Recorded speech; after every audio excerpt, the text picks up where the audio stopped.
Once upon a time, there was a king who was extremely wealthy and powerful. He considered himself the wisest and greatest of all and never accepted advice from anyone. Blinded by arrogance, one day he announced in his court, "There is no one in this kingdom as wise, strong, and intelligent as I am. Whatever I say is the ultimate truth." The ministers in the court remained silent because they knew that the king's pride had reached its peak.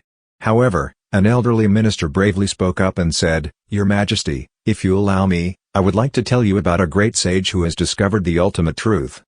The king laughed and said, "Who is he? I already know everything. But bring him to my court, and I will test his wisdom." The next day, an elderly sage arrived at the royal court. He was calm and composed. The king looked at him and immediately asked, "Do you know that there is no one in this kingdom as wise as I am?" The sage smiled gently and replied, "Your Majesty, I have a question for you. If you can answer it, you are truly the greatest." The king, full of confidence, said, "Ask your question. I know everything." The sage then asked, "Your Majesty, can you tell me how long your kingdom will last? And how long will you live?" The king suddenly fell silent. He thought deeply but could not find an answer. After a while, he admitted, "This is about the future. How can I possibly know?" The sage then said, "Then do you truly know everything? A wise person understands that life is temporary. Arrogance is meaningless."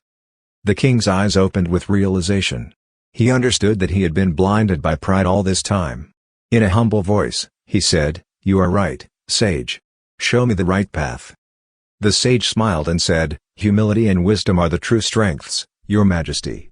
A ruler blinded by arrogance is actually ignorant. The true king is the one who prioritizes the well-being of his people over himself."